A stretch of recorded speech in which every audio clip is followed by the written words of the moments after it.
Paz do Senhor Jesus, meus irmãos, um bom dia. Louvado é o nome do Senhor. Louvado seja Deus por mais uma semana que se inicia, em que nós podemos aqui, nesta manhã, termos mais uma porção da sua poderosa palavra, né? Mais uma porção desse maná. Você que é inscrito nesse canal, Deise Pregadora da Palavra, seja muito bem-vindo no nome de Jesus. Obrigada por tua presença aqui, que o teu dia seja uma bênção, que as poderosas mãos do Senhor estejam sempre sobre a sua vida, sua casa, sobre o seu lar e a tua família, que você tenha um dia abençoado, em nome de Jesus, cheios de livramentos e bênçãos que vêm da parte do Senhor, amém? Eu quero aqui pedir para você que já é inscrito, continue compartilhando essa mensagem. Mais uma vez eu digo, me ajude a compartilhar essa mensagem de Cristo no nome de Jesus Cristo.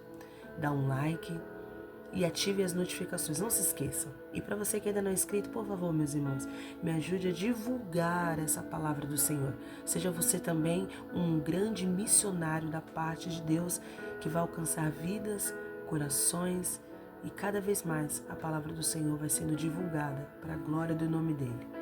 Vamos propagar essa palavra até que ele venha no nome de Jesus. Você aí tem feito a tua parte? Em nome de Jesus, me ajude a pregar essa palavra no nome do Senhor. Nesta manhã, eu gostaria de ler para os irmãos o livro de Romanos, no capítulo 12, no primeiro versículo, que diz assim: Rogo-vos, pois, irmãos, pela compaixão de Deus, que apresenteis o vosso corpo em sacrifício vivo, santo e agradável a Deus, que é o vosso culto racional. Não vos conformeis com este mundo, mas transformai-vos pela renovação do vosso entendimento, para que experimenteis qual seja a boa, agradável e perfeita vontade de Deus. O sistema sacrificial do Antigo Testamento, ele mostrava que para que o Senhor recebesse um animal como sacrifício, em Levítico vai deixar isso muito claro, que o animal ele não poderia ter mancha, não poderia ter defeito algum. Ali, é claro, já apontando de uma certa forma, de uma forma simbólica para Cristo, que seria o sacrifício, né, perfeito, sem mancha, sem pecado, sem nenhum defeito, apontando para o nosso Senhor e Salvador Jesus Cristo. E de uma certa forma no Antigo Testamento, todas as vezes que o sacerdote pegava ali um animalzinho que as pessoas, né, levavam para fazer ali sacrifício, enfim, um holocausto, ser queimado totalmente, os animais precisavam ser sem defeito. Ele ia com vida e chegando lá o sacerdote vinha, né, e matava aquele animal posto sobre o altar para que então Deus pudesse receber aquele sacrifício. Como eu disse, o animal ia vivo e lá sim é que ele era morto, então Deus recebia. Uma vez que esse animal, ele sendo levado, deveria ser sem defeito algum. E você vai ver que quando nós lemos o livro de Romanos, me chama muita atenção, porque ele vai dizer essa palavra rogo-vos. Aqui é o apóstolo Paulo escrevendo essa carta aos Romanos. Após, no capítulo 11, ele descrever a grandiosidade de Deus e o amor que ele teve em nos enxertar na videira verdadeira. Embora tenha sido um plano desde o princípio que o Senhor também salvasse os gentios, você vai ver isso no decorrer de alguns textos do Antigo Testamento, o desejo de Deus sempre em nos incluir na graça. Você vai ver a questão de Raabe, você vai ver ali no livro de Reis, a Naamã, que são homens sírios, você vai ver a viúva de Sarepta, são mulheres e pessoas, aliás, gentias, não conheciam o Senhor e Deus demonstrando a sua graça para eles. Então, você vai ver que no Novo Testamento a Bíblia diz que a salvação ela vem dos judeus, mas que não era só para os judeus. Não. A salvação era para todos. Deus, desde o princípio, sempre quis que toda a humanidade fosse salva. Então, você vai ver que no capítulo 11 de Romanos é Deus demonstrando a sua graça em ter tido alguns ramos que eram naturais, está escrito lá, e que foram tirados, e ele enxertou de uma forma sobrenatural outros ramos, como está escrito, de oliveira brava. Você vai ver que quando ele diz isso, ele fala: olha, para vocês que foram enxertados, não se gloriem, Porque esse Deus, aqui parafraseando, é claro, ele também é poderoso para voltar a enxertar aqueles que já eram ramos naturais. É óbvio que ele está falando dos judeus. Então ele está dizendo para nós que somos gentios. O que é um gentio, meus irmãos? Era um povo que não é um povo de Israel. É uma pessoa que não era israelita. Como nós hoje, nós não somos israelitas. Os povos de Israel são filhos por herança. Nós somos filhos por adoção. Nós somos adotados. É como se Deus dissesse, eu estava vendo até uma palestra sobre isso, o professor disse que filhos por herança é uma coisa, mas filhos por adoção chega a ser uma coisa muito mais linda, porque é como se ele dissesse, ele escolheu ser o nosso pai. Ele olhou para nós e falou, eu quero ser o teu pai. Então ele nos adotou. Então os gentios, que são pessoas que não são israelitas, não veio de uma linhagem de Israel, é toda essa pessoa que o Senhor quis incluir. Então no capítulo 11 ele está falando para as pessoas, olha, não se glorie, mas tema. Ou seja, é como se ele dissesse, olha, não fique se achando, mas tenha temor, tenha respeito, agradeça a Deus por você ter sido incluído nesse plano. E aí você vai ver que no final do capítulo 11 ele vai falar, olha que profundidade de riqueza, é inescrutável, quão insondável os seus juízos, não tem como você tentar descrever os planos que esse Deus tem para nós. É insondável, não tem como, não tem como, é indescritível. E ele vai dizer porque dele, para ele, são todas as coisas. Glória, pois, a ele eternamente. Amém. No capítulo 12 ele vai dizer, eu rogo-vos. Em outras traduções, é como se ele dissesse, eu estou pedindo, eu estou implorando. Essa é a palavra, rogo-vos. Eu estou implorando. Pois, irmãos, pela compaixão de Deus, que graças a isso que vocês então se apresenteis a Ele como um sacrifício vivo, santo e irrepreensível. A maior parte do meu público, eu tenho certeza que são cristãos e que vão compreender essa mensagem. Repare que no Antigo Testamento você tinha o sistema sacrificial, como eu disse, era do animal vivo, sem defeitos, que vinha até o altar, era morto, então Deus o recebia. Agora no Novo Testamento Deus está falando para um povo que não é perfeito, para um povo que era cheio de manchas, que estavam mortos no mundo, mas quando está diante do seu altar, ele sai vivo de lá, um sacrifício vivo. Já parou para prestar atenção nisso? Eu tive a oportunidade na quinta-feira no meu ministério, Igreja Boas Novas de Alegria, aqui de São Paulo, e eu falei sobre isso. Você tem noção dessa palavra, irmãos? Naquele tempo era um animal vivo que tinha que estar morto e sem defeitos, para Deus receber. Aqui o apóstolo Paulo está falando para pessoas que são cheias de mancha, cheias de pecado, cheias de defeito, e que já estavam mortas, mas no altar de Deus elas se tornam um sacrifício vivo. Como isso? Parece até uma incoerência, né? Parece até uma coisa assim paradoxal, porque quando diz sacrifício, já está falando de coisa que automaticamente morreu. Mas ele está dizendo que nós somos sacrifício vivo. Lá estava de boca calada, em silêncio, sem defeito algum. Lembra de Isaías 53?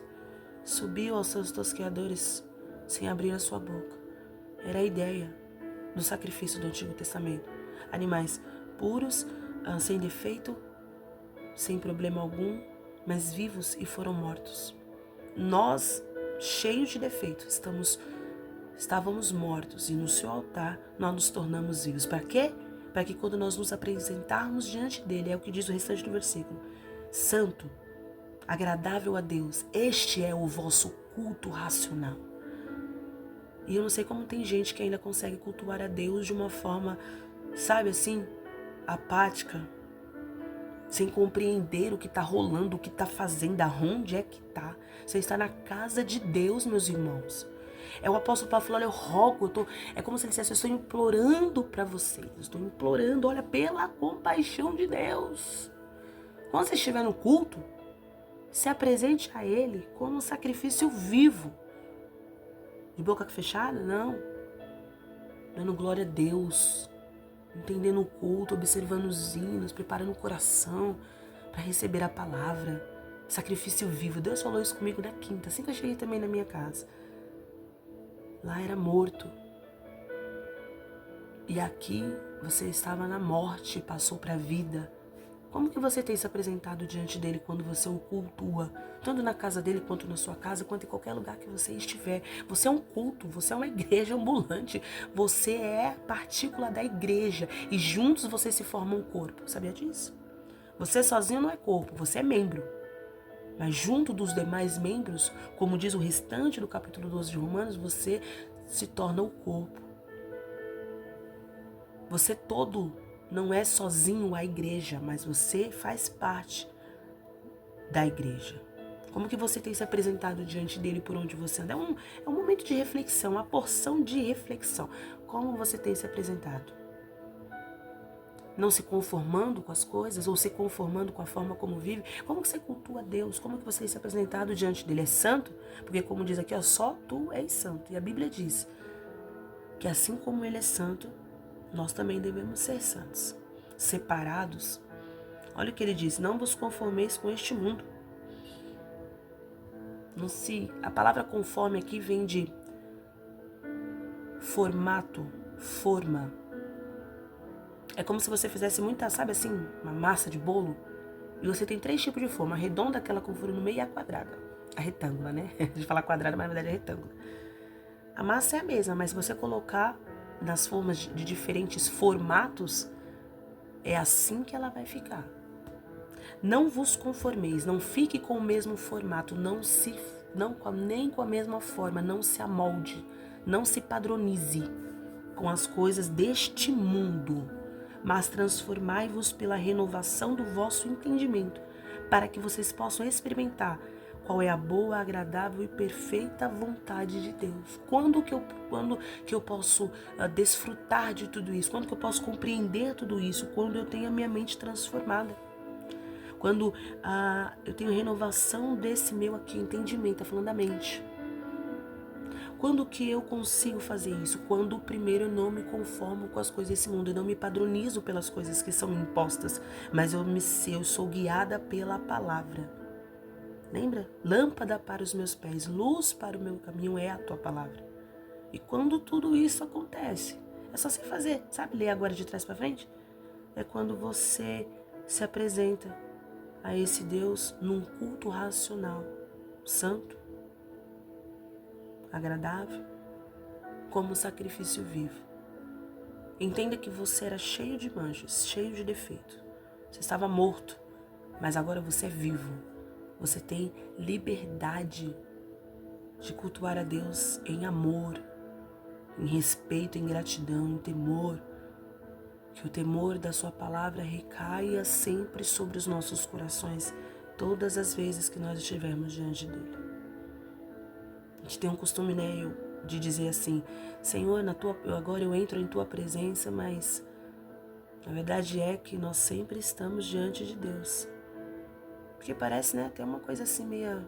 Na minha opinião, irmãos, estou falando na minha opinião própria, cada um pode ter a sua opinião, mas parece até que a gente... Estamos diante da presença dele, a gente muda. E o restante do dia, você não está diante dele? Talvez muitos pensam dessa forma, é por isso que agem de formas que não deves agir, né? A gente tem que tomar cuidado. Nós estamos cultuando a Deus, nos prestando, estamos nos pondo num local de total respeito e reverência, tanto na casa dele quanto em qualquer lugar que você estiver. Como eu disse, você é membro de um grande corpo, que é a Igreja de Cristo. Essa minha Bíblia aqui, irmãos, ela é uma Bíblia de estudo, aplicação pessoal, da Almeida Revista e Corrigida. E no título da minha diz assim: a responsabilidade pessoal. Como que você se apresenta a Deus todos os dias? O apóstolo Paulo está dizendo: eu rogo-vos, pois, irmãos, pela compaixão de Deus. É como se ele dissesse: eu estou implorando para vocês que vocês se apresentem diante de Deus como um sacrifício vivo. Entenda isso.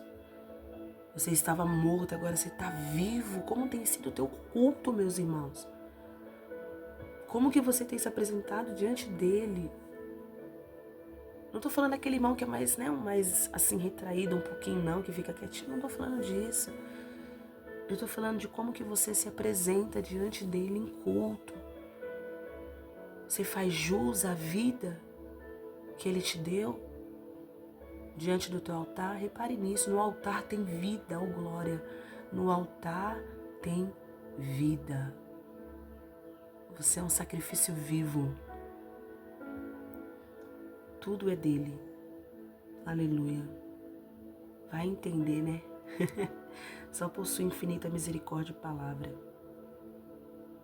Para que vocês possam começar a experimentar coisas novas, coisas diferentes. A gente precisa ter isso em nosso entendimento. Ter o nosso entendimento transformado. Em nome de Jesus. Amém, meus irmãos? Foi uma palavra assim mais de reflexão para nós. Mas que eu tenho certeza que é de grande valia para a nossa vida espiritual. Como temos nos posicionado perante a esse Deus, que todos os dias você está diante dele. Essa é a frase que eu gosto de ficar, que eu prefiro ficar. Eu não entro na presença dele, eu estou diante da presença dele todos os dias. Como nós temos nos posicionados. Isso é graça, isso é insondável. Quem foi que deu conselho para ele? Quem foi que falou alguma coisa? Quem foi que... Não, ninguém. Ele quis. Isso é graça. E como gratidão, nós vamos nos apresentar a ele como sacrifício vivo. Ele nos deu vida. Demonstre isso a ele todas as vezes que você se lembrar que você está diante dele. Amém, meus irmãos? Fiquem na paz do Senhor Jesus. Tenham um bom dia e até amanhã no nome do Senhor. Não se esqueça de compartilhar esse vídeo, irmãos. Aperta aí o sininho aí, em nome de Jesus. Amém? Se inscreva nesse canal. Divulga essa mensagem para mais pessoas. Deus abençoe você, no nome de Jesus.